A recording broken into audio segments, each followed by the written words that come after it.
konsisten dalam kehidupan dan ajaran yang bersifat mendalam itu. Ini yang Yesus revitalisasi.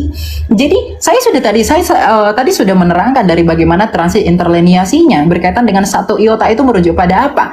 Kemudian tadi Bapak Juma menyatakan kalau satu iota tidak ada, selalu penekanannya di sana, dan di sana, tapi tidak melihat konteks dekatnya. Saya pikir ini kesalahan berpikir yang sangat fatal. Ya, kemudian sekte di Antioquia itu karena dia mengaku dia diutus sebagai rasul kepada orang-orang yang tidak bersunat. Maka jemaat pertama, orang-orang yang tidak bersunat, pemakan babi adalah Kristen, dan itu tidak ada korelasinya dengan pengajaran Yesus. Jadi ketika Yesus mengatakan waspadalah kepada serigala-serigala yang nyamar seperti domba, yang dimaksud tidak lain adalah Paulus in the gang. Silakan Anda bantah. Oke. Ya, terima kasih Pak Juma ya. Sebenarnya saya juga mau menunjukkan bahwa seringkali Bapak Juma dalam rautan argumentasinya itu gagal sekali berpikir dengan apa yang saya sampaikan. Kemudian merujuk dari apakah orang-orang Kristen yang di jemaat yang didirikan Yesus itu bersunat? Iya, bersunat. Ketika saya bilang ya bersunat, langsung Bapak berpikir bahwa wah, argumentasi saya sudah patah karena itu. Enggak. Sebenarnya ini hanya ketidaktahuan Anda ya. Orang Yahudi yang percaya Yesus itu tetaplah harus disunat. Karena sedangkan orang Yahudi yang percaya Yesus tidak dibebankan hukum sunat. Kisah Para Rasul 21 ayat 25. Tetapi mengenai bangsa-bangsa lain yang telah menjadi percaya, sudah kami tuliskan keputusan-keputusan kami, yaitu mereka harus menjauhkan diri dari makanan yang dipersembahkan berhala, dari darah, dari daging binatang yang mati, dan dicekik dari percabulan. Ayat 20-nya kalau kita melihat sebelum sampai kepada konklusi ini, mendengar itu mereka memuliakan Allah, lalu yang berkata kepada Paulus, saudara, lihatlah beribu-ribu orang Yahudi telah menjadi percaya, dan semuanya rajin memelihara hukum Taurat. Di ayat 22-nya, tetapi mendengar tentang engkau, bahwa engkau mengajar semua orang Yahudi yang tinggal di antara bangsa-bangsa lain untuk melepaskan hukum Musa. Bangsa lain untuk melepaskan hukum Musa. Bapak harus mengerti ya, bahwa ketentuan sunat itu diberikan kepada yang memang diteruskan dari Abraham, kemudian berakhir di orang-orang Yahudi dari kedua belah suku Israel ini sebagai bentuk perjanjian mereka. Kemudian selanjutnya dikatakan sebab engkau menyatakan supaya mereka jangan menyunatkan anak-anaknya dan jangan hidup menurut adat istiadat kita. Jadi kita harus mengerti teman-teman bahwa hukum sunat ini adalah hukum yang only berlaku bagi orang-orang Yahudi. Tapi karena Yesus menyatakan pergilah jadikanlah semua bangsa muridku, baptislah mereka di dalam nama Bapa, Putra dan Roh Kudus. Artinya hukum Yahudi ini tak berlaku lagi bagi dunia ini. Itu berlaku bagi mereka aja. Bagi dunia ini tidak berlaku lagi hukum sunat karena mereka sudah disunatkan melalui kematian Kristus. Inilah relevansi yang saya katakan. Saya tetap konsisten dalam argumentasi saya. Saya tidak mau gagal berpikir ya. Nah, ketika Yesus menyatakan baptislah semua orang di dalam nama Bapa, Putra, Roh Kudus, kemudian juga Paulus. Jadi Paulus ini bukan bertentangan dengan Yesus. Ini harus yang diperhatikan ya teman-teman. Paulus ini menginjil bagi dunia. Karena di ayat 21 dikatakan bahwa di antara bangsa-bangsa lain dan Yahudi dan bangsa-bangsa lain yang melepaskan hukum Musa. Artinya bangsa-bangsa lain itu tidak terikat dengan hukum Musa. Inilah mengapa orang Yahudi itu sangat fanatik dengan orang-orang di bangsa lain. Artinya memang hukum Israel yang sangat ketat ini, yang tadinya perlakuan hukum Taurat ini tidak berlaku lagi bagi bangsa lain. Makanya orang Kristen yang non-Yahudi itu tidak perlu disunatkan. Itu argumentasi yang pertama. Argumentasi yang kedua, mengapa orang-orang Yahudi atau pada masa ketika Yesus mendirikan jemaatnya yang adalah Petrus sang batu karang itu, mereka adalah orang-orang bersunat. Argumentasi yang pertama itu karena mereka adalah orang Yahudi. Kemudian argumentasi yang kedua agar itu tidak menjadi batu sandungan atas pemberitaan mereka. Paulus dengan jelas menegaskan bahwa Timotius itu haruslah disunat, gitu ya, karena si Timotius ini ibunya seorang Yahudi teman-teman yang telah menjadi percaya gitu. Sedangkan ayahnya itu seorang Yunani ya, Yunani, sehingga menurut hukum Yahudi Timotius itu termasuk orang Yahudi. Ini jadi karena keyahudian mereka itu diwajibkan untuk bersunat. Gitu. Jadi orang yang di luar Yahudi, non Yahudi, tetapi Injil juga diberikan kepada mereka karena Yesus menyatakan bahwa Injil itu harus diberitakan kepada seluruh dunia. Ya, maka itu tidak berlaku gitu. Karena karunia keselamatan ini diberikan bagi semua orang gitu. Jadi penafsirannya penafsirannya itu harus relevan, jangan dikait-kaitkan yang satu dengan yang lain dan hanya untuk mengukuhkan asumsi kita gitu. Itu prinsip hermeneutika Kristen itu jelas dalam hal ini gitu ya. Jadi sebenarnya tidak ada yang bertentangan gitu, Pak Juma. Oke, Silakan. baik. Ya. Saya ulangi dengan narasi Anda yang begitu panjang. Saya mau tanya kepada saudara, menurut Yesus, Injil mana yang harus diberitakan kepada semua bangsa muridnya? Jawab. Apa yang mereka saksikan itu? Semua. Bukan Injil Lukas, Injil Markus, Matius, Yohanes, Surat Paulus. Injil itu bukan satu establishing karena belum ada kanonisasi. Oke, Ya. berarti dengan kata lain bukan kitab saudara. Dengan kata lain bukanlah kitab saudara yang Yesus perintahkan untuk diberitakan. Catat itu. Ya, karena memang itu belakangan dikanonkan. Ya, saya setuju. Oke, sip. Anda sudah akui, bagus. Nah, sekarang gini, ketika saudara mengatakan Taurat itu tidak berlaku untuk bangsa lain lagi, emang Taurat itu pernah berlaku untuk bangsa lain? Memang tidak pernah. Taurat itu untuk Bani Yakob. Jadi Yesus mati di atas tiang salib untuk membatalkan hukum Taurat untuk Kristen itu nggak nyambung. Yesus datang membatalkan hukum Taurat di atas tiang salib untuk Kristen, tidak nyambung. Efesus 2 nomor 15, dengan matinya Yesus, dia telah membatalkan hukum Taurat beserta segala ketetapan yang ada di dalamnya. Itu nggak nyambung itu. Kenapa Paulus mengajarkan itu? Orang Farisi ini mengajarkan itu. Kenapa? Karena target sasarannya adalah orang-orang yang tidak bersunat. Target sasarannya adalah orang-orang pemakan babi. Mohon maaf. Target sasarannya adalah penyembah-penyembah dewa. Siapa itu? Kekaisaran Romawi Yunani. Itu target sasarannya. Sehingga hukum Torah yang berat itu menurut pandangan orang Roma dan Yunani kudu harus batal dulu baru diterima oleh mereka. Makanya pernyataan Paulus itu jelas. Jadi kalau Anda mengatakan Taurat tidak berlaku lagi untuk bangsa lain, Bung, Anda belajar di mana? Hukum Taurat itu untuk Bani Israel, bukan untuk non-Israel. Maka sekarang, hai orang Israel, dengarkanlah ketetapan dan peraturan yang kuajarkan kepadamu untuk dilakukan supaya kamu hidup. Ini untuk orang Israel. Jangan kau menambahi, jangan kau mengurangi. Ulangan 4, satu perikop Anda baca, Anda nggak nyambung di situ. Kemudian ulangan 6, inilah perintah, yakni ketetapan dan peraturan yang kuajarkan kepadamu atas perintah Tuhan Allahmu yang dilakukan di negeri di mana kamu pergi untuk mendidikinya, supaya seumur hidupmu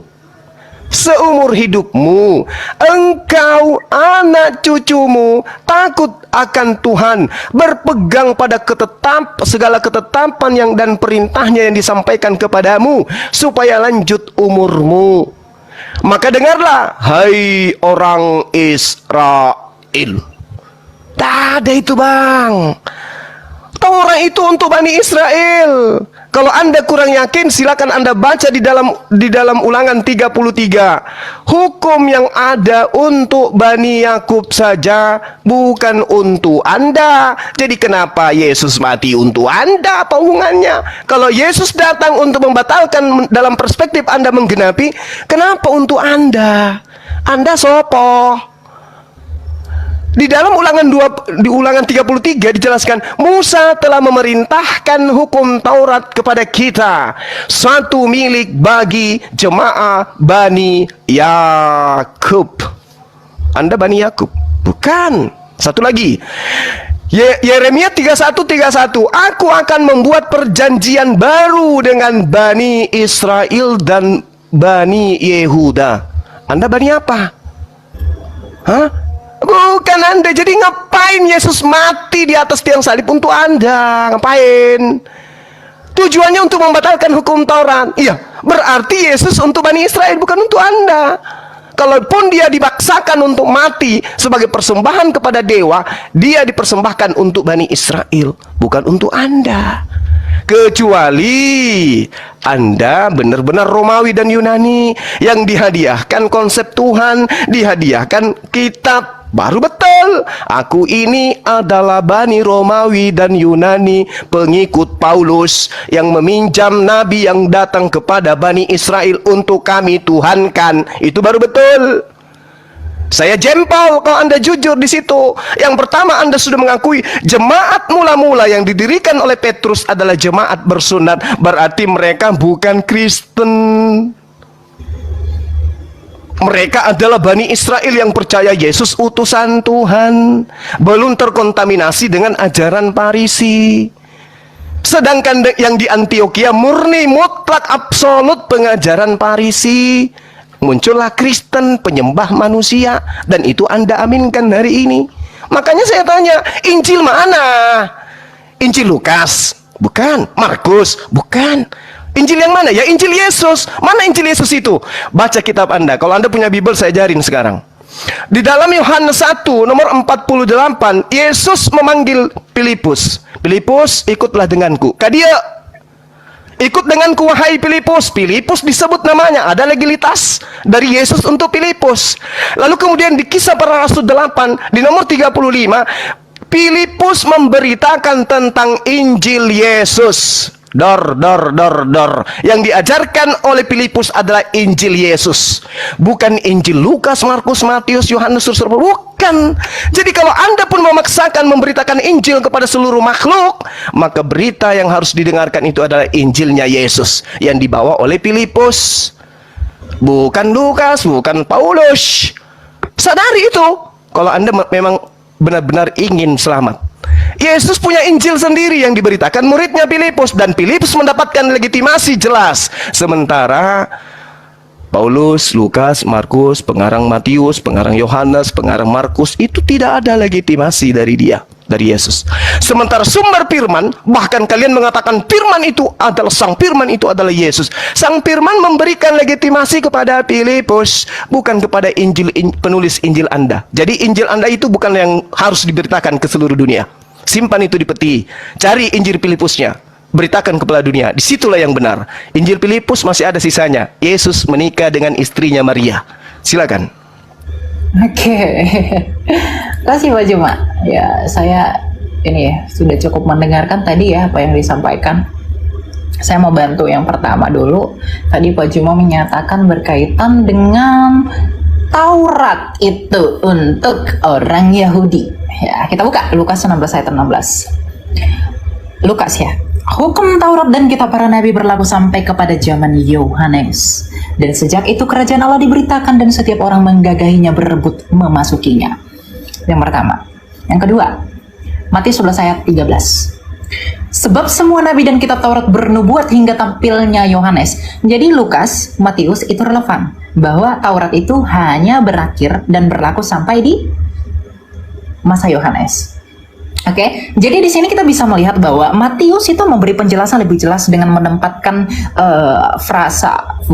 kata mereka bernubuat itu berakhir hingga tampilnya Yohanes Pembaptis tentang kesaksian kebenaran yang akan datang di dalam Kristus. Dengan demikian kita mengerti bahwa Taurat itu dan nubuat-nubuat para nabi dalam Perjanjian Lama berakhir pada saat tampilnya nabi terbesar, yaitu Yohanes Pembaptis, ya. Dengan tanda kematian Yesus di kayu salib berlaku hukum Kristus, hukum kasih. Ini saya sudah tegaskan dari awal bahwa hukum Kristus itu adalah dua hukum. Hukum Taurat itu terikat pada 613 hukum.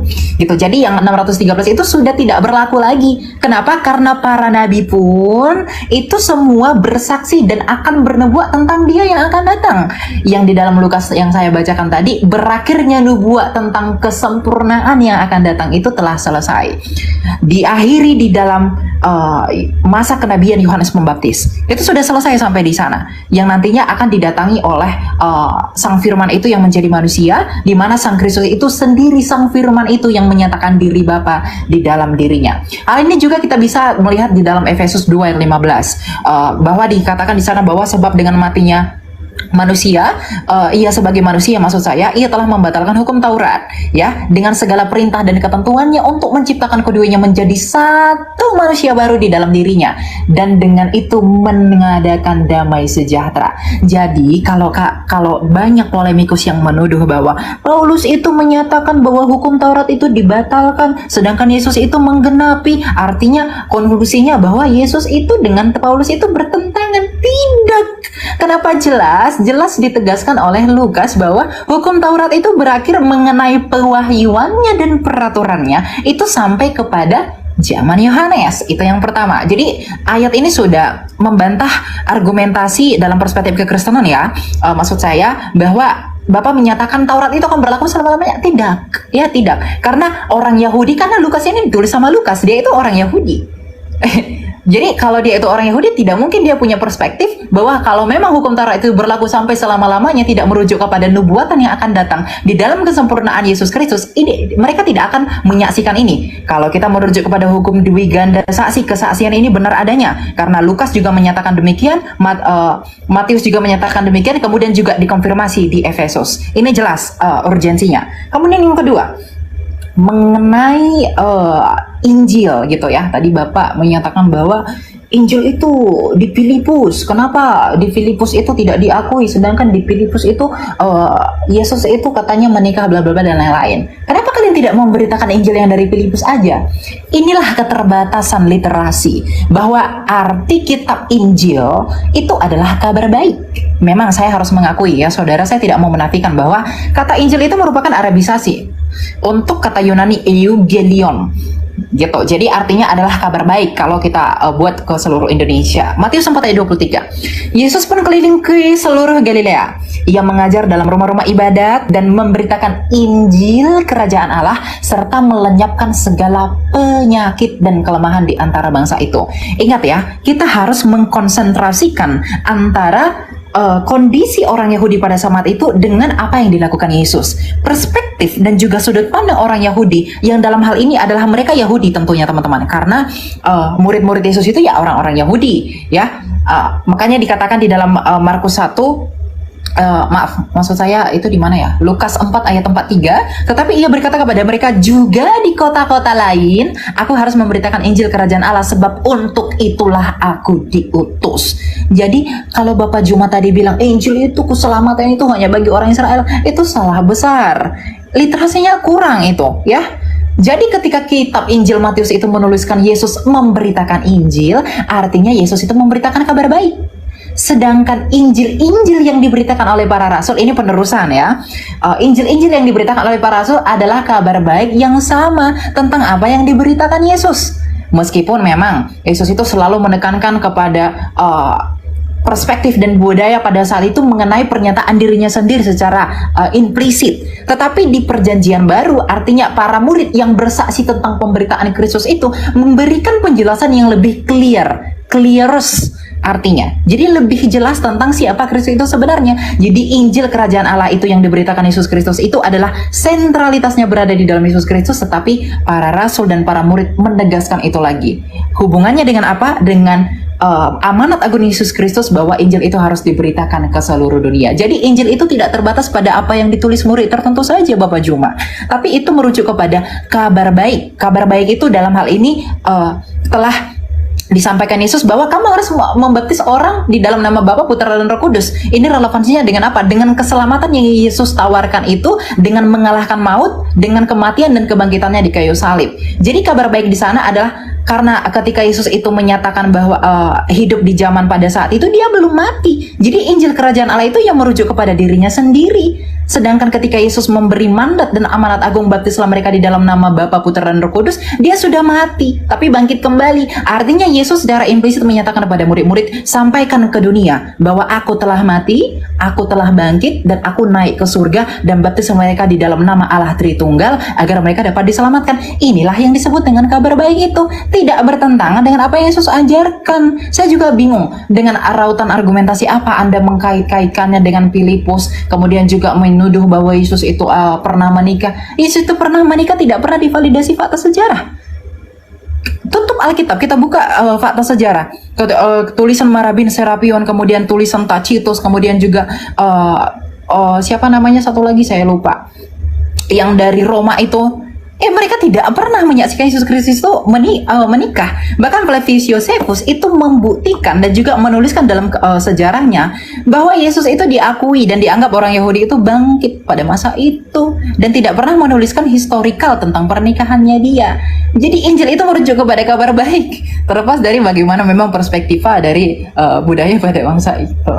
Gitu Pak Juma ya. Terima kasih. Oke, baik ya. Jadi Paulus sendiri mengakui di dalam Galatia 1 nomor 6, aku heran bahwa kamu begitu lekas berbalik daripada Dia yang oleh kasih karunia Kristus memanggil kamu dan mengikuti satu Injil yang lain. Ya. Jadi saudara harus memahami bahwa dari zaman Paulus saja, Injil-Injil itu sudah bertebaran. Banyak Injil yang kemudian ada pada masa itu.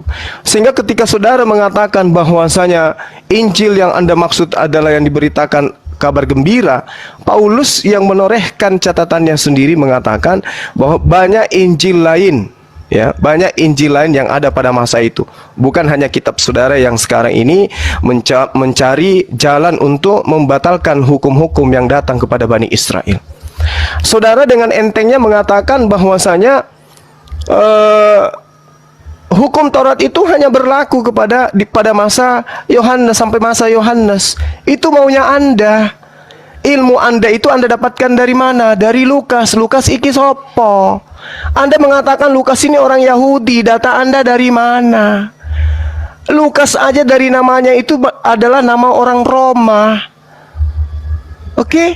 Dan tidak ada catatan yang mengatakan bahwa Lukas itu orang Yahudi, tidak. Lukas itu jelas oleh tradisi Kristen sendiri menduga dia berasal dari Antioquia, Syria, dan dia berdarah Yunani. Lalu ketika saudara mengatakan dia orang Yahudi, ilmu dari mana Anda dapatkan itu? Ya, ilmu dari mana? Lukas itu tidak dikenal oleh Yesus.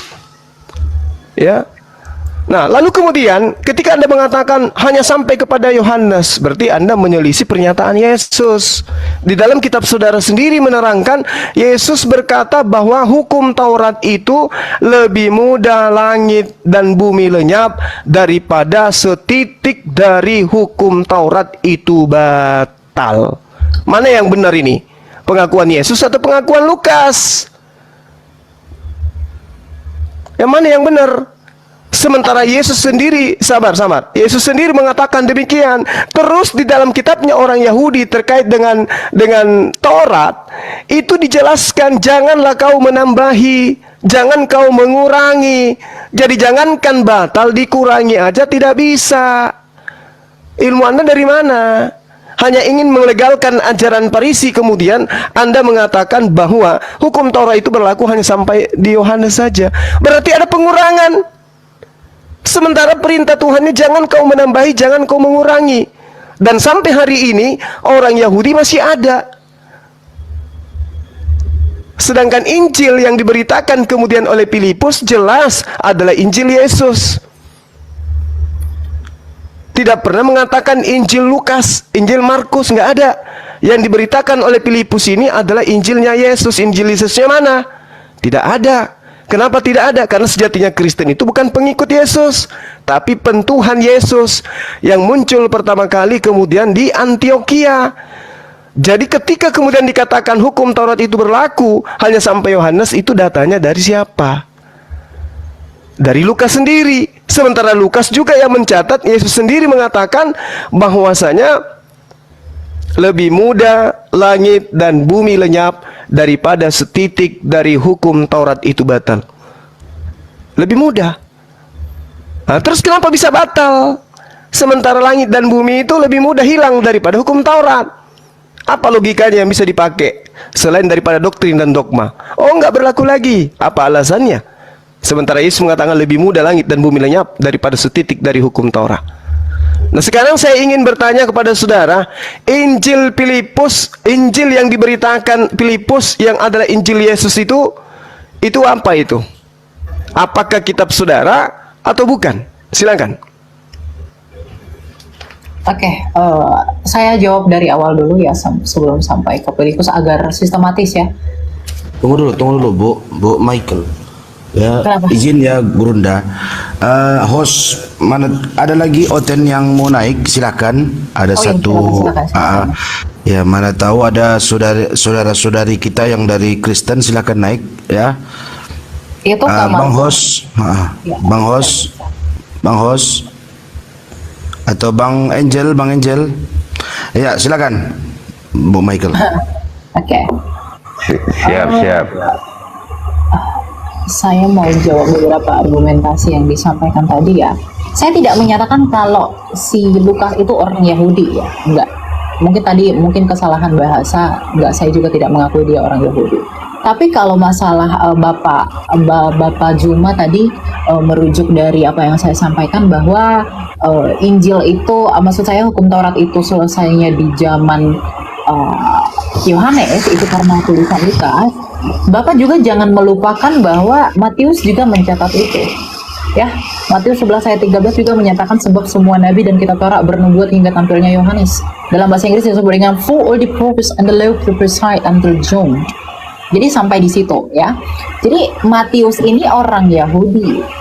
Jadi kalau Bapak tadi menggunakan argumentasi itu tidak dari orang Yahudi, salah. Matius itu anak Alpheus, itu orang Yahudi dari Galilea.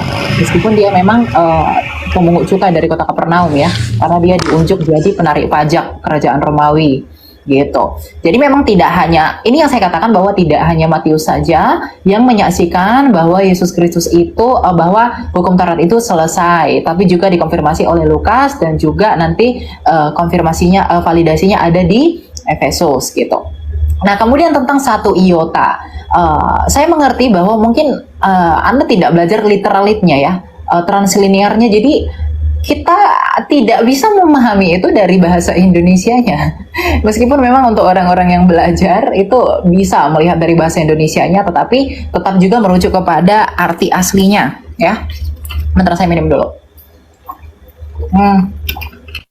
Di Matius 5 ayat 17 tadi seakan-akan Bapak Juma itu mengkontraskan bahwa sedangkan Matius yang bilang bahwa itu berhenti di zamannya Yohanes, sedangkan Matius juga yang bilang bahwa karena aku berkata kepadamu sesungguhnya selama belum lemah langit dan bumi ini satu iota atau satu titik pun tidak akan ditiadakan dari hukum Taurat sebelum semuanya terjadi.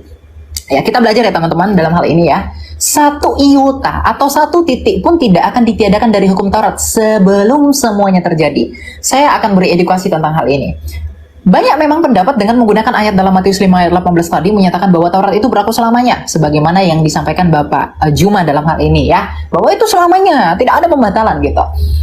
Satu iota atau satu titik pun ditiadakan, namun biasanya pendapat yang seperti itu mengatakan ini mengabaikan frasa yang terdapat pada ayat itu. Jadi saya menyimpulkan Bapak Juma terindikasi hal ini, yaitu frasa sebelum semuanya terjadi gitu. Padahal frasa inilah kunci untuk memahami ayat tersebut. Untuk mengerti makna dalam Matius 5 ayat 18 itu, sebaiknya juga kita harus membaca ayat-ayat sesudahnya tentang iota yang dipermasalahkan. Karena Bapak Juma kan sangat menekankan ya, memberi negasi khusus bahwasanya nggak ada itu hukum Taurat dibatalkan gitu. Tapi mari saya bantu untuk memahami ini terkait dengan hubungan dengan hal-hal yang akan segera digenapi Yesus Kristus dalam pelayanannya di dunia ini ya. Jadi untuk itulah ia berkata, satu iota pun tidak akan dibatalkan dari semuanya terjadi. Makanya baca kitab suci itu harus melihat konteksnya. Jangan diambil yang satu, kemudian dibuang yang satu, itu nggak boleh. Gitu. Ini prinsip penafsiran kitab suci. Karena kitab suci itu Injil itu bukanlah kitab yang turun dari langit. Yang artinya secara absolutely, secara extremely kita terima sebagai sebuah kebenaran. Gitu ya. Dan satu iota itu tidak akan dibatalkan sebelum semuanya terjadi. Maksud dari semuanya terjadi ini adalah berkaitan dengan hal-hal yang digenapi pada kematian dan juga kebangkitan Kristus. Mari kita baca. Misalnya di Matius 5 ayat 18 ya. Karena aku berkata kepadamu sesungguhnya selama sebelum lenyap langit dan bumi ini. Bentar, ini HP saya agak ini. Satu iota atau satu titik pun tidak akan ditiadakan dari hukum Taurat sebelum semuanya terjadi. Iota dalam bahasa saya tidak perlu bawa Ibrani ya, karena saya juga tidak terlalu ahli di sana. Tapi titik iota itu garis kecil yang dalam Ibrani ini sering boleh saja dihilangkan. Jadi pada masa ini menunjukkan kepada keabadian Taurat itu. Ya, sampai sini kita setuju dengan Pak Juma dalam hal ini. Tapi kata ditiadakan itu berarti adalah kata yang sama dengan lenyap. Hal ini bisa kita bandingkan dengan Matius 24 ayat 34 sampai 35 untuk melihat relevansinya dengan Matius 5:16 bagaimana konsistensi Matius menggunakan kata-kata tersebut. Ya, jadi kata yang digunakan di sana yang dalam bahasa Yunani disebut dengan padarkoma itu sama-sama dipakai. Jadi enggak bakal ada. Kita tidak akan bisa membenarkan argumentasi bahwa oh itu kan berlaku hanya untuk itu. Kenapa di yang lain tidak berlaku? Itu tidak berlaku ya. Itu tidak bisa dipakai. Maka kita bisa tarik kesimpulan bahwa pada masa ini tidak akan ada yang dilenyapkan dari firman yang tertulis di dalam Perjanjian Lama sampai semua yang dinubuatkan dalam Perjanjian Lama tentang Mesias sudah terjadi. Dengan begitu artinya sepenuhnya sudah menjadi nyata. Kita bisa lanjut ke ayat 19. Karena itu siapa yang meniadakan salah satu perintah hukum Taurat sekalipun yang paling kecil dan mengajarkannya demikian kepada orang lain, ia akan menduduki tempat yang paling rendah dalam kerajaan sorga. Ini menunjukkan bahwa Yesus itu sedang berusaha mengkontraskan posisi Taurat dengan apa yang akan datang. Tetapi siapa yang melakukan dan mengajarkan segala perintah-perintah hukum Taurat, ia akan menduduki tempat yang tinggi di dalam kerajaan sorga. Lebih jelasnya kita harus melihat bagaimana Jesus itu menekankan kingdom of heaven. Wuziva the fourfold Greek one of the last commandments and the solstice means so he called be called the least in the kingdom of heaven. Itu jelas ya. Jadi ayat ini memperluas prinsip dari apa yang digenapi dengan datangnya Kristus. Jadi satu iota itu Bapak Juma tidak merujuk kepada ke 613 itu tidak akan pernah batal gitu ya. Itu yang kedua. Kemudian tentang Injil, makanya kita perlu belajar bahasa aslinya teman-teman agar tidak salah tafsir dengan hal ini. Tentang Injil Filipus, ya kita itu di kekristenan itu secara resmi menganggap bahwa Injil Filipus itu merupakan Injil Gnostik ya. Itu juga disebut dengan naskah apokrifa Perjanjian Lama. Nah, kita perlu verifikasi ini dan juga melakukan duplikasi berkaitan dengan standar yang digunakan untuk melihat kebenaran ajaran itu. Tentunya juga dengan kritik-kritik dan juga kritik teks dan juga melihat padanannya dengan faktor budaya karena memang kekristenan itu lahir dari sejarah gitu. Injil Filipus itu melihat sakramen baptisan yang dilakukan kekristenan itu tidaklah benar. Itu yang salahnya. Tapi sesungguhnya adalah baptisan yang spiritual gitu. Jadi hal ini juga akan mempengaruhi tentang bagaimana ia berbicara tentang kelahiran Yesus. Di mana di dalam kepercayaan Kristen Yesus itu percaya lahir dari perawan Maria, tetapi di dalam Injil Filipus kepercayaan tersebut ditolak. Bahkan dalam Injil Filipus itu dikatakan Tuhan tidak akan pernah berkata Bapakku yang ada di dalam surga kecuali dia memiliki Bapa di tempat lain, dia hanya akan berkata Bapakku. Kemudian ia juga salah konsepsi tentang penciptaan. Jadi tidaklah salah bapak-bapak gereja dan para pendahulu orang-orang yang kritis berkaitan dengan kekristenan ini mengatakan bahwa memang Filipus itu tidak dianggap. Jadi kalau Bapak membawa apokrifa untuk menyerang yang benar, itu salah sekali. Jadi takutnya Anda teridentifikasi untuk terkena logical fallacy ya gitu. Jadi ambillah hal-hal yang kami anggap sebagai sebuah kebenaran untuk menyatakan kebenaran yang Anda maksudkan itu gitu. Jadi apa yang disampaikan dalam Injil Filipus ini juga tentunya kontras dengan apa yang disaksikan sejarah. Seperti yang saya katakan bahwa Injil itu sangat dikonfirmasi oleh sejarah. Tulisan-tulisan para sejarawan itu menyatakan bahwa Yesus tidak pernah menikah. Karena kalau kita melihat dari gayanya orang Semitik berbicara tentang riwayat hidup tentang seseorang, dia harus menjelaskan itu, apalagi berkaitan dengan pernikahan. Tapi sayangnya sejarawan yang berasal dari kalangan itu tidak menyatakan demikian. Gitu. Jadi jadi nggak usah curhat. Kita kembali ke tema, nggak usah curhat kemana-mana. Iya, itu. Jadi gini. Shalom, selamat siang. Anda mencoba menarasikan. Bentar dulu Bang Juma. Tolong Anda buktikan dulu baik menurut Al-Quran maupun kitab-kitab lain di mana tertulis Yesus menikah. Monggo silakan. Kalau nggak ada Anda penistaan. Monggo silakan. Saya gini Bang Juma. Tunggu. Tadi Anda menarasikan Yesus menikah di kitab Filipus. Yang jadi pertanyaan saya, di mana di Al-Quran bahwa Yesus menikah? Soalnya gini, Muhammad dalam Al-Quran dijelaskan semua siapa saja istri-istrinya yang mau dia nikahi. ada turun ayat untuk membantu itu. Nggak masuk akal kalau ibaratnya Nabi Isa menikah, nggak ada ceritanya di Al-Quran, sementara di Al-Quran diceritakan Isa membuat dari burung aja diceritakan, apa semua diceritakan, tapi mengenai pernikahannya tidak diceritakan. Tolong tunjukkan. Kalau Iya. tidak, Anda menista. Oke, terserah Anda, silakan Anda laporkan. Bukan, Silakan. tolong tunjukkan dulu pernyataan Anda. Tadi Anda bilang menikah. Anda diam, Anda diam. Kamu mau berdiskusi atau tidak? Kalau nggak kamu Anda diam. Iya, diskusinya kita berbagus. Anda diam, Tunjukkan Anda. dalil. Anda diam. Jangan, Anda- tunjukkan dalil. Jangan buat kesesatan. Tunjukkan dalil. Anda tentukan waktu kita bahas itu. Oke? Siapapun Oke, dari silakan, kalian Bro. akan saya lumat habis. Paham? Gak usah terlalu Silakan, sombong kali. Ya. Sekarang kita masuk ke dalam pengajaran Yesus. Anda mencoba untuk menarasikan ajaran Kristen untuk membantah ajaran Yesusnya. Oke, sah-sah saja. Anda hebat di dalam membangun narasi. Torah itu batal. Kenapa? Memang itu tujuan Kristen. Anda didukung oleh pengajaran-pengajaran Farisi untuk menyatakan itu. Yes.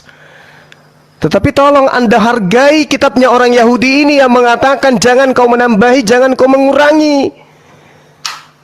Anda tidak bisa membatalkan kitabnya orang dengan membawa narasi dari Farisi, nggak bisa. Bahkan Yesus sendiri, kalau Anda percaya bahwa itu adalah ucapan Yesus, jelas sekali dikatakan dalam kitabnya, Hos ean aun leise. Meanton enton nauton ton alasistion kai de dase hauston taus anthropos elaxitos kelextetai ente pasilei. Artinya apa? Tidak boleh. Barang siapa yang meniadakan, membatalkan setitik meskipun yang paling terkecil. Coba. Lantas Anda kemudian mengatakan, oh sebelum disalib, saya katakan mohon maaf, saya harus mengatakan maaf, 1000 maaf. Anda tidak belajar dengan logika sehat Anda, hanya iman. Yesus mengatakan apa di sana? Tidak akan menempati tempat, dia akan menempati tempat yang terendah. Dia akan menempati tempat yang hina di dalam kerajaan langit ketika dia membatalkan setitik pun, meskipun yang paling terkecil. Kata siapa? Kata Yesus. Oh, Anda akan larikan sebelum semua terjadi. Apa semua terjadi itu? Sebelum saya disalib. Wow. Penyaliban Yesus itu tidak ada takarannya di dalam pengajaran Taurat. Penyaliban Yesus itu murni takarannya adalah ajaran paganisme. Taurat di dalam takarannya penebusan dosa sebagai korban penghapus salah itu binatang, bukan manusia, apalagi Tuhan. Anda mencoba untuk menyelisih ajaran Yesus dengan menambah-nambahkan sebelum aku disalib, sebelum aku mati di atas tiang salib. Bung, itu ajaran dari Roma. Coba Anda baca Filipi 5 nomor 2. Yesus mempersembahkan dirinya sebagai persembahan yang harum untuk Theos. Theos mana yang menginginkan persembahan manusia? Anda tidak akan pernah bisa temukan. Tuhan yang benar tidak pernah minta persembahan manusia kecuali dalam hal ujian kepada Abraham, dan itu pun Tuhan menggantikan dengan binatang. Di agama Anda persembahan penebus dosa itu manusia. Lalu kemudian Anda mengatakan inilah penghapusan daripada hukum Taurat sampai hanya Yohanes. Oleh karena itu Yesus harus mati di atas tiang salib sebagai penggenapan itu semua. Penggenapan itu bukan pembatalan, Bung. Penggenapan itu adalah penyempurnaan. Yesus datang menyempurnakan hukum Taurat itu. Apakah penyempurnaan hukum Taurat dengan membunuh anak manusia di atas tiang salib? Itu ajaran paganisme, ya. Tapi ajaran Taurat, kita berbicara mengenai ajaran Taurat. Di mana Tuhan mengatakan akan berhenti hukum Taurat itu hanya kepada Yohanes, itu di mana? Tidak ada pengajaran itu, kecuali pengajaran yang muncul kemudian 300 tahun kurang lebih setelah pengesahannya di konsili, barulah kemudian hal itu Anda benarkan. Dan Anda mengajarkan ajaran ini karena diajarkan oleh Barat kepada Anda. Bukan orang Yahudi yang mengajarkan itu. Orang Yahudi mana? Tradisi mana? Kitab apa? Di tengah-tengah mereka yang mereka jadikan acuan, hukum Tuhan yang datang kepada kita sudah selesai pada saat pengarang kitab Yohanes mengatakan itu, ketika pengarang Lukas mengatakan itu. Dan Anda salah tadi. Itu bukan kitab Matius, Anda belajar lagi. yang mengatakan itu adalah kitab Lukas. Anda asal bicara saja, tapi Anda tidak memahami data yang sesungguhnya. Jadi sekatakan sekali lagi kepada saudara, Yesus sendiri mengatakan, siapa yang meniadakan hukum Taurat meskipun yang paling terkecil, dia akan menempati tempat terhina di langit. Apa itu? Neraka. Makanya kalian diusir oleh Yesus. Enyahlah daripadaku kalian semua pembuat kejahatan. Siapa yang tidak membuat kejahatan? Yang melakukan kehendak Bapa. Apa kehendak Bapa? Hukum Taurat. Jadi siapa yang tidak melakukan hukum Taurat, berarti mereka tidak berlaku berdasarkan atas kehendak Bapa. Siapa yang tidak berlaku kehendak Bapa, dia diusir. Kemana? Ke neraka. Mana dalilnya? Matius 13:50. Baca itu. Tak ajarin, ambil pulpen, catat. Ya, Anda boleh menarasikan agama Anda, silakan. Oh, berlata-lata, berapi-api Anda menjelaskan. Tapi yang Anda jelaskan itu untuk kemudian menyanggah ajarannya Yesus adalah pengajaran orang Farisi. Ya, percumi. Anda didukung ajaran Farisi. Wah, dengan berbagai macam narasi yang Anda bangun, tapi membantah dengan ajaran Farisi, menghantam ajaran Yesus. Nggak bisa. Yesus sendiri mengatakan, barang siapa yang meniadakan setitik pun dari hukum Taurat meskipun yang paling terkecil, maka dia akan menempati tempat terendah, tempat terhina di dalam kerajaan langit. Siapa itu? Kristen. Kristen membatalkan itu semua dengan pola yang diajarkan oleh orang Farisi. Bagaimana dengan Tuhannya sendiri? Jangan kau menambahi, jangan kau mengurangi, agar kamu hidup. Barang siapa yang menambah mengurangi, dia mati. Masih kurang. Jadi Anda kemudian membantah pengajaran Yesus. Jangan kau menyangka aku datang untuk meniadakan. Aku datang untuk menggenapi. Menggenapi itu bukan berarti menghilangkan, membatalkan. Menggenapi itu artinya kalau dia 9 digenapi menjadi 10. Berarti semakin banyak, semakin sempurna. Bukan malah semakin hilang. Dengan matinya Yesus di atas tiang salib, dia telah membatalkan hukum Taurat beserta segala ketetapan yang ada di dalamnya. Dan itu Anda aminkan. Jadi sekali lagi saudara, saya tidak sedang membahas Injil Filipus. Saya sedang membahas Injilnya Yesus yang Filipus beritakan kepada orang-orang yang ada pada masa itu. Baca di dalam kitab saudara. Itu kisah, itu sejarah. Konon ceritanya adalah cerita tentang rasul-rasul. Bede. Katanya sih, tapi menurut saya itu bukan. Jadi ketika Anda mengatakan bahwasanya Yesus membatalkan hukum Taurat, itu tidak ada datanya. Yang ada datanya, orang Farisi mengajarkan dengan matinya Yesus di atas tiang salib, maka hukum Taurat itu batal. Yesus sendiri mengajarkan apa? Tidak setitik pun dihilangkan. Lebih mudah langit dan bumi lenyap daripada setitik dari hukum Taurat itu batal. Berarti nggak boleh batal. Barang siapa yang meniadakan meskipun yang paling terkecil, maka dia akan menempati tempat terhina. Nah, silakan Anda terima keadaan itu. Ya. Coba Anda renungkan, silakan. Oke. Saya mau ajak ini ya, mengetahui beberapa hal. Tadi Bapak Juma yang tersayang ya, tadi bawa Matius 5 ayat 19 berkaitan dengan karena itu siapa yang meniadakan salah satu perintah hukum Taurat sekalipun yang paling kecil dan mengajarkannya demikian kepada orang lain. Coba kita pelajari kata use yang merupakan verba yang ditulis dalam bentuk aorist active subjunctive dan kita korelasikan dengan bagaimana penafsiran kasuistik orang Yahudi. Ya. Use itu berarti meniadakan. Meniadakan itu relevan dengan memperlunak, kemudian juga memperlemah dan lain-lain gitu yang dilakukan oleh orang-orang Farisi. Dan kita mengikuti perspektif mereka. Bagaimana penafsiran mereka yang saya katakan tadi itu sifatnya itu kasuistik. Mereka membuat hukum Taurat itu dapat gampang dilaksanakan karena memperlemah dan memperlunak kuasa moral hukum Taurat itu. Maka mereka disebut dengan menduduki tempat paling rendah, menduduki tempat yang paling tinggi. Artinya secara harfiah itu disebut tak berarti. Itu penafsiran kasuistik. Ya, sebaliknya, Yesus itu menyatakan bahwa yang melakukan dan mengajarkan segala perintah-perintah hukum Taurat, ia akan menduduki tempat tinggal, ya tempat yang tinggi ya, tempat yang tinggi di dalam kerajaan sorga.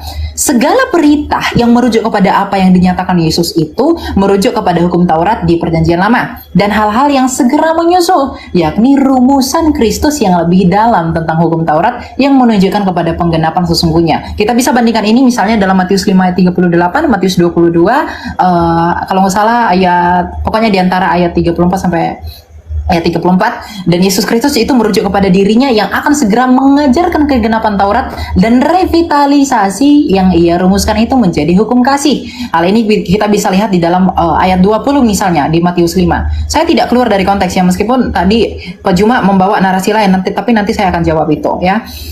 Di Matius 5:20 itu dikatakan bahwa maka aku akan berkata kepadamu, jika hidup keagamaanmu tidak lebih benar daripada hidup keagamaan ahli-ahli Taurat dan orang Farisi, sesungguhnya kamu tidak akan masuk ke dalam kerajaan sorga. Kita bisa melihat ini padanan yang saya katakan tadi, bahwa kebenaran yang ada di sana itu lebih tepat daripada hidup keagamaan. Jadi kebenaran itu lebih tepat daripada hidup keagamaan. Ini urgensi kekristenan. Ya, jadi lebih benar bukan berarti lebih besar. Ahli-ahli Taurat yang adalah orang yang menganggap dirinya sebagai pengajar hukum Taurat, kemudian mereka adalah Farisi yang kemudian orang-orang yang mengaku mengajarkan hukum Taurat mengerjakan, maksud saya, masuk dalam kerajaan surga itu tidak tergantung pada hubungan Allah, dan ini harus diperlihatkan dalam kehidupan dan ajaran yang bersifat mendalam itu. Ini yang Yesus revitalisasi. Jadi saya tadi sudah menerangkan dari bagaimana transit interlineasinya berkaitan dengan satu iota itu merujuk pada apa. Kemudian tadi Bapak Juma menyatakan kalau satu iota tidak ada, selalu penekanannya di sana, dan di sana, tapi tidak melihat konteks dekatnya. Saya pikir ini kesalahan berpikir yang sangat fatal. Ya, kemudian yang kedua, tadi juga mana ya, Bapak Juma tadi menyatakan, saya catat tadi berkaitan dengan berkaitan dengan enyahlah gitu, bahwa mereka yang sesat itu enyahlah mereka yang menyebut aku Tuhan Tuhan, melainkan dia melakukan kehendak Bapakku di sorga. Tadi Bapak Juma itu menyatakan bahwa kehendak Bapakku di sorga merujuk kepada Taurat, ya, merujuk kepada Taurat. Di sini juga kita harus lihat Matius 7 ayat 22 itu, ayat 22 itu merujuk kepada latar belakang yang ada di sana. Jadi kita nggak boleh comot-comot Bapak Juma. Bapak Juma itu tidak boleh mempersamakan persepsi bagaimana kitab yang ada di dalam kepercayaan saudara itu sama dengan perspektifnya kami. Tidak tentunya ya. Karena kita harus lihat latar belakangnya. Karena setiap ayat itu punya maksud dan tujuan sesuai kontennya dan konteksnya. Maka sebaiknya ayat ini tidak dicuplik 2 ayat saja sebagaimana yang Bapak Juma lakukan. Tetapi kita mundur sedikit ke belakang, kita mulai dari ayat 15 sampai ke 23. Saya tidak akan baca karena itu terlalu lama, tapi jelas pada konteks Matius 7 ayat 15 sampai 23 itu tentang pengajaran sesat. Jelas sekali konteks Tuhan Yesus itu memberikan peringatan kepada murid-muridnya bahwa nanti akan ada orang-orang yang melakukan abusement tentang pengajaran Tuhan yang sebenarnya. Mereka ini bertindak seolah-olah sebagai nabi atau pengajar. Ya, itu memang sudah dibuktikan sejarah, banyak ajaran sesat yang menentang keilahian Yesus, kemudian juga rumusan Tritunggal. Meskipun dalam perspektif kekristenan hal ini merupakan hal yang dimaksud kepada apa yang dirujuk oleh Yesus Kristus, gitu. Hal ini pula dinegasikan oleh Yesus Kristus di dalam Matius 24. Jadi seperti yang kita temukan bagaimana kepalsuan itu banyak tentang nabi-nabi palsu yang bersaksi dan lain-lain, itu merujuk kepada hal pengajaran sesat yang disampaikan Yesus. Jadi kehendak Bapa di surga itu tidak merujuk kepada kamu harus melakukan hukum Taurat. Karena kalau dengan demikian maka kontradiksilah isi yang disampaikan Matius ini dengan Matius juga yang menyatakan bahwa semuanya sudah berakhir ketika zaman Yohanes. Karena di dalam Matius 11 ayat 13 Matius buka sendiri, Matius 11 ayat 13 Matius berbicara sebab semua nabi dan kitab Taurat bernubuat hingga tampilnya Yohanes. Jadi tidak mungkin Yohanes memperkarakan dan menyatakan 2 hal yang berbeda dan kontradiksi kalau memang Anda menafsirkannya demikian. Jadi sebenarnya itu adalah penafsirannya itu yang harus holistik. Jadi tidak ambil satu kemudian buang yang lain, gitu. Jadi apa yang dimaksudkan Pak Juma dalam hal ini dalam rangka menuduh kekristenan, ketika kekristenan itu datangnya dari Paulus, tidak sesuai dengan ajaran Yesus, kemudian juga tidak sesuai dengan apa yang disampaikan Matius, ayat Alkitab itu kontradiksi.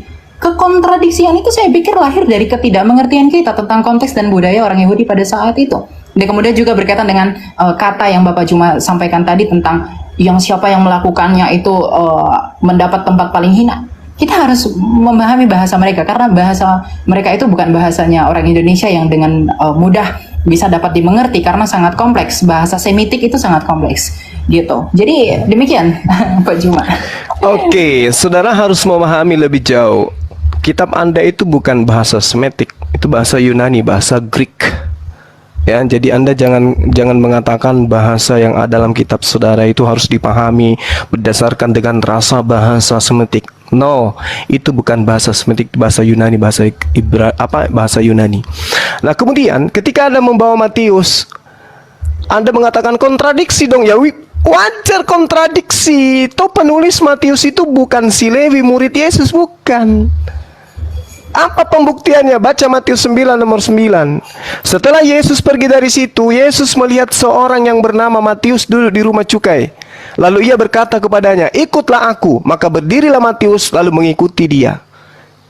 Bukti bahwa pengarang kitab Matius bukan Matius murid Yesus. Itu satu. Jadi kalau mendapatkan kontradiksi ya wajar, namanya juga bukan firman Tuhan. Lalu kemudian Anda mencoba menarasikan Matius 7, Bung. Matius 7 nabi palsu itu bisa dilihat dari buahnya. Baca satu perikop. Kalau Anda mengutip-ngutip katanya, Anda yang harus membaca satu perikop.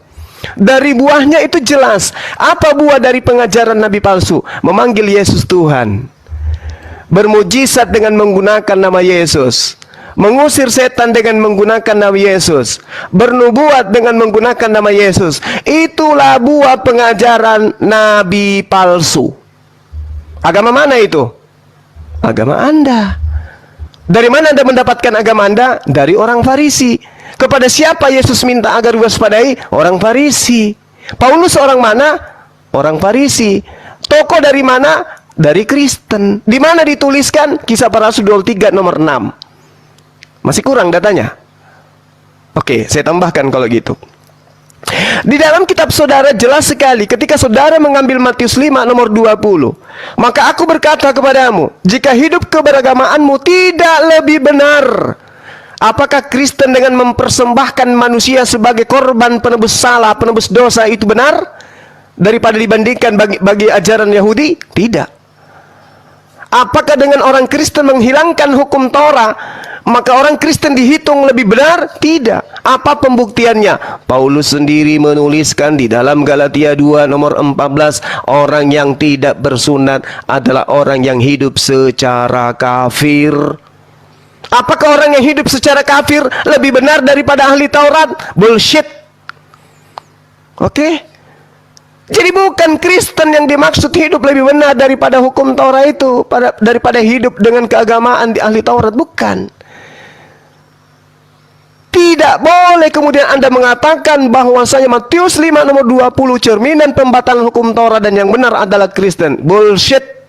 Justru Matius 5:20 ini tidak boleh mengikuti Kristen. Saya bacakan ayatnya supaya Anda paham. Maka aku berkata kepadamu, aku Yesus, jika hidup keagamaanmu tidak lebih benar daripada orang Farisi yang hidup dalam ahli Taurat, dan tidak lebih benar dari orang-orang Farisi, sesungguhnya kamu tidak akan masuk ke dalam kerajaan surga. Berarti ada kehidupan yang harus lebih benar daripada orang Kristen. Oke? Paulus ini orang Farisi, pendiri agama Kristen, harus hidup beragama yang lebih baik dari agama yang diajarkan Farisi, yaitu Paulus, yaitu Kristen. Harus. Itu yang Anda harus paham. Jadi tidak ada pembatalan hukum Taurat di dalam pengajaran orang Israel, termasuk Yesus. Nggak ada. Jika hidup keberagamaanmu tidak lebih baik dari orang Farisi, artinya dari agama yang didirikan oleh orang Farisi, maka kamu tidak akan masuk ke dalam surga. Nah, ini data di dalam kitab saudara yang dicatat oleh orang yang menuliskan tentang Yesus bertemu dengan Matius, tapi dia bukan Matius. Tolong dipahami itu dengan baik. Kemudian ketika saudara mengatakan bahwa hukum Taurat itu berlaku hanya kepada Bani Israel, apakah hanya sampai kepada Yohanes saja? Terus apa hubungannya dengan Kristen? Yesus datang untuk Bani Israel. Yesus berpesan kepada ke-12 muridnya agar jangan ke bangsa lain. Yesus meminta hanya ke bangsa muridnya. Semua bangsa yang dimaksud adalah bangsa muridnya. Apa pembenarannya? Lihat di dalam Yosua yang saya katakan tadi. Yosua 10 jelas sekali dikatakan di sana. Nomor 21, pulanglah seluruh bangsa itu kepada Yosua.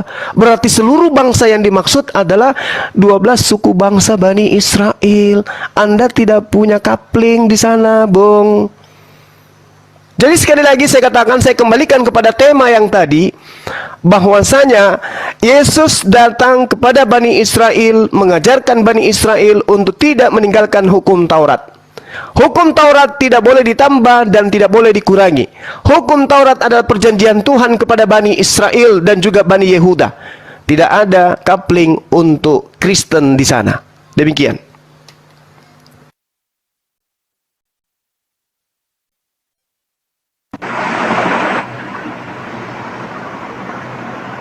Oke, Mbak Mikael, silakan ditanggapi.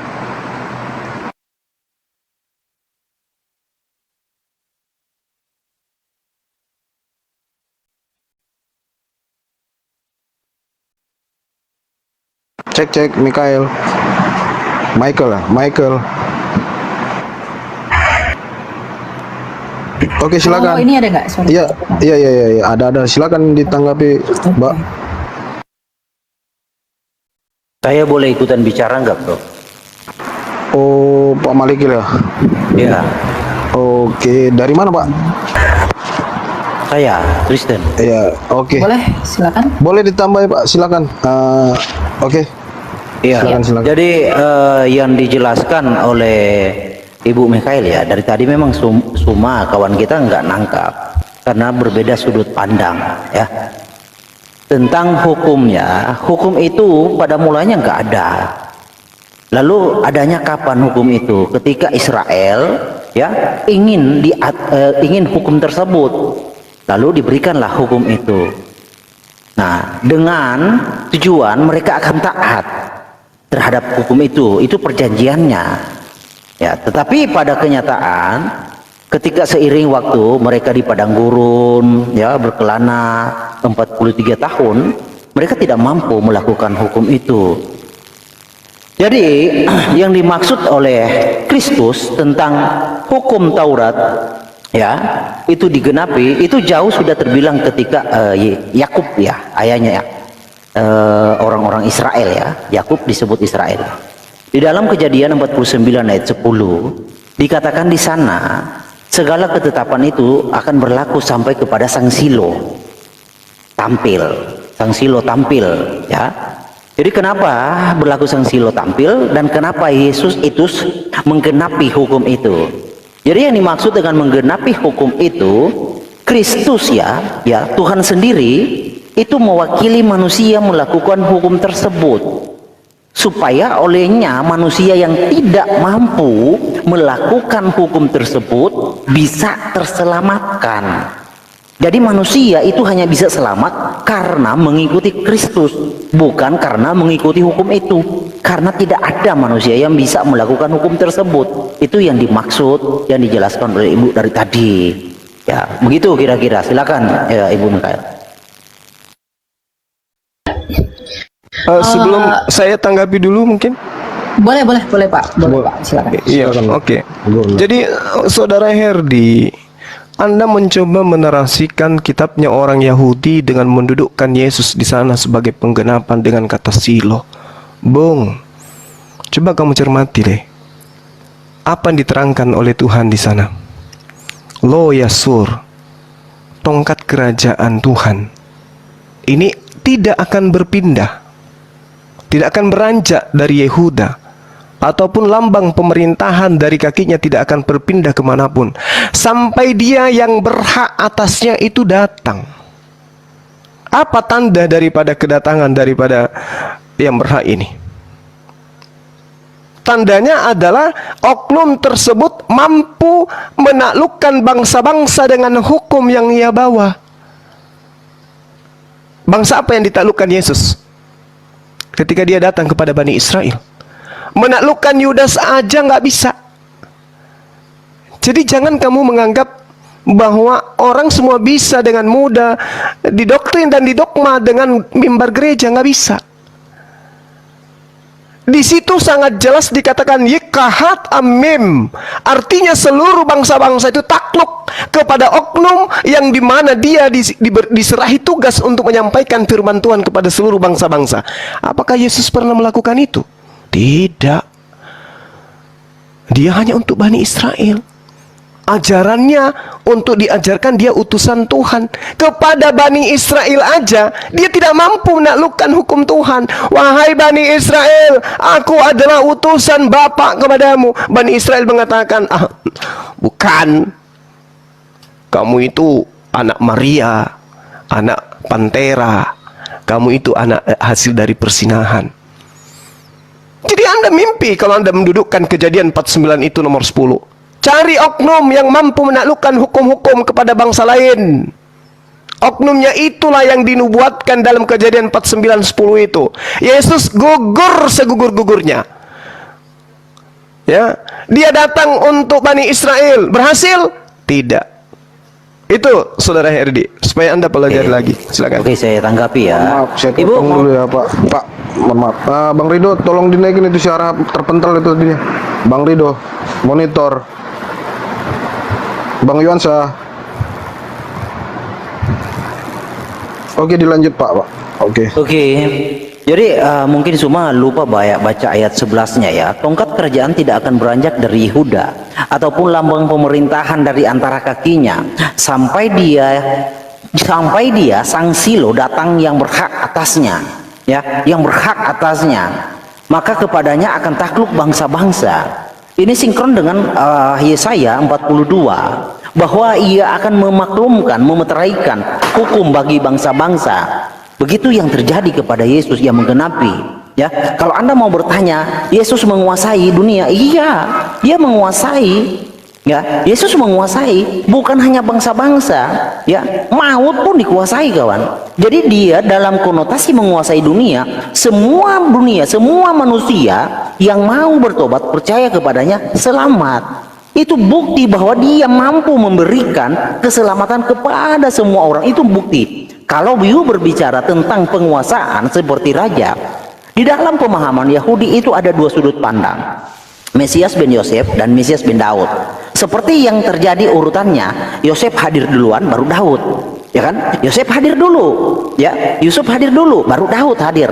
Nah, demikian juga rencana Tuhan terjadi atas manusia. Jadi dia datang dalam tipologi Ben Yosef. Ben Yosef seperti yang terjadi kepada Yusuf. Dia dijual, dia disesa, dia tidak disukai oleh saudaranya. Demikian terjadi kepada Yesus. Itu. Lalu kapan dia menjadi Mesias Ben Daud? Seperti yang dipahami perkasa. Nah, di dalam tipologi itu Tuhan kasih contoh kepada manusia. Hei manusia, Mesias itu akan seperti Daud dan Saul. Ketika Daud dilantik menjadi raja, Saul itu masih menjadi raja atas Israel. Itu tipologinya. Jadi ketika Daud dilantik oleh Natan menjadi raja atas Israel, Saul masih menjabat sebagai raja. Nah, Daud belum bisa menjadi raja secara totalitas, tetapi sudah dilantik menjadi raja.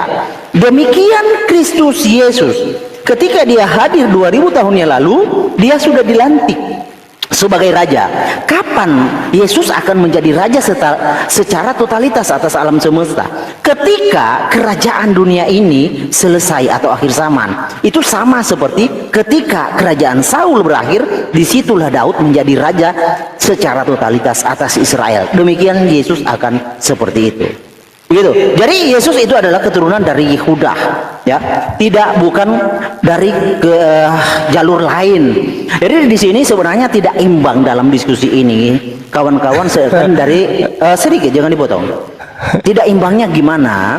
Karena dari sudut pandang kawan-kawan, tidak satupun memenuhi kriteria untuk bisa layak untuk ikut serta, kecuali dari kawan-kawan itu ada garis keturunannya dari Yehuda, baru bisa dianggap layak. Kalau nggak ada ya percuma, kawan. Oke. Ya, lanjut. Saya tanggapi, Bung. Pak Juma, Yes. Pak Juma. Sabar, Bang. Saya tanggapi dulu, Saudara oke, Herdia. oke. Habis ini baru saudara masuk. Ya, selain saya ya, soalnya saya mau ada ini lagi. Silakan lanjut. Oke. Bung, Anda tidak akan bisa meloloskan Yesus, nggak akan pernah bisa. Dia nggak layak untuk duduk menjadi raja, karena dia keturunan Yoyakim. Itu kena sumpah dia tuh. Anda baca Yeremia, biar Anda paham. Yeremia 30. Nah, sehingga ketika Anda mencoba mengambil data di dalam Yesaya 42 sebagai penggenapan Kejadian 49 nomor 10, Anda akan semakin jauh ketinggalan di sana. Kenapa? Tuhan harus disenangkan. Resata nafsi jiwaku sebagai Tuhan harus disenangkan. Kenapa? Karena saya menempatkan ajaranku, semangatku, ideku, gagasanku ke atas hambaku itu. Sehingga dia mengatakan apa? Natatiruhi Allah mesfat, tentang keadilan. Coba, aku akan menimpan rohku, hukum-hukumku, keinginanku, ideku, gagasanku di atasnya, agar ide dan gagasanku itu yang berupa hukum-hukum dia tegakkan kepada seluruh bangsa-bangsa di atas muka bumi ini. Yesus lakukan. Anda mengatakan, yes, itu bullshit. Yesus tidak bisa menundukkan Bani Israel. Bahkan dia menurut saudara dibunuh di atas tiang salib. Nanti diserongkan lagi. Oh, itu untuk persembahan yang harum kepada Theos. Apa nyambungnya? Yang datang ini, yang ada padanya semangat Allah, ruhi, yang datang dariku, kata Tuhan. Dia akan menaklukkan hukum-hukumku kepada seluruh bangsa. Yesus menaklukkan hukum apa rupanya? Dia mati. Justru hukum-hukum Tuhan dihabiskan oleh Yesus menurut pengajaran Paulus. Dengan matinya Yesus, dia telah membatalkan hukum Tuhan beserta dengan segala ketetapan yang ada di dalamnya. Lalu bagaimana dia mau menegakkan hukum Tuhan kalau dia sendiri membatalkannya? Hukum Tuhan yang mana lagi?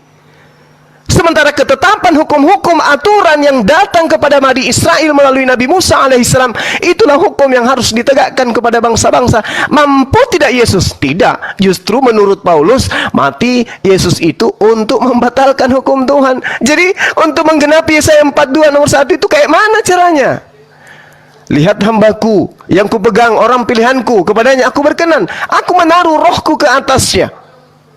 Natatiruhi Allah, dia kepadanya aku berikan kehendakku untuk dia hukumkan kepada bangsa-bangsa. Yesus untuk mengajarkan Yudas aja nggak sanggup. Bahkan orang-orang di luar bangsa Yahudi hanya disebut sebagai guguk. Lalu gimana ceritanya menggenapi itu? Sekali lagi saya katakan kepada saudara Herdi, Anda terlalu jauh tertinggal, Bung. Silakan. Oke. Ya, silakan. Ya maaf Pak Malik ya. Oke, saya mau jawab yang tadi itu dua arah dengan saya ya, Bapak Juma, karena saya bentar lagi saya ada diskusi. Ya, bentar. I'll lead in a bit. I'll get myself for you guys. Might start first. We're having the pretty tense discussion. Oke, sorry guys. Tadi Bapak Juma menyatakan bahwa sebenarnya keselamatan itu diberikan hanya kepada orang Yahudi gitu ya. Tapi sebenarnya tidak demikian. Karena Kristus itu melegitimasi. Karena itu pergilah, jadikanlah semua bangsa muridku dan baptislah mereka dalam nama Bapa, Anak dan Roh Kudus. Jadi sehebat apapun Bapak Juma merajut argumentasi bahwa itu hanya untuk Yahudi dengan penafsiran yang salah dengan ayat yang Bapak bawakan tadi dengan tafsirkan yang salah itu, tentunya tidak demikian. Karena rasul-rasul itu juga menegaskan apa yang dirujuk pada Kristus ini. Karena setiap orang yang percaya kepada Yesus itu memperoleh justification and sanctification. Di dalam dua hal itu, makanya Yesus mengatakan bahwa semua bangsa, tidak bangsa Israel. Ketika mungkin Bapak menyatakan bahwa tadi, oh dia aku diutus hanya untuk domba-domba Israel gitu. Kemudian ketika kita berhadapan dengan Matius 28 ayat 19, itu mungkin akan terkesan konotatif negatif, bahwa hal ini terlihat bahwa waduh kenapa ini bertentangan gitu. Sebenarnya tidak. Itulah pentingnya mengapa saya katakan perlu memerhatikan konten dan juga konteks dari ayat tersebut. Jadi memang Injil itu diberikan ke seluruh dunia karena orang yang kepada umat yang diberitakan itu mereka menolak itu. Jadi nanti makanya dalam penafsiran hermeneutika akhir zamannya Kristen dalam eskatologi itu disebutkan bahwa nanti setelah genap dulu semua orang di seluruh dunia yang di luar Yahudi masuk kepada kekristenan, artinya tergenapi menjadi orang pilihan, kemudian nanti akan menyusul dari bangsa Israel itu sendiri. Yang tadinya mereka yang terdahulu, kemudian mereka menjadi yang terakhir. Yang tadinya orang yang di luar itu terakhir, mereka menjadi yang terdahulu. Itu yang dinyatakan oleh firman Tuhan. Kita bisa melihat ini dalam 1 Korintus 9 24, 25 sama 27. Oke. Kemudian berikutnya aku ingin menegaskan kembali tentang Taurat tadi ya. Karena Bapak Juma sangat menekankan lagi-lagi dan berkali-kali berkaitan dengan satu tidak akan dihilangkan gitu.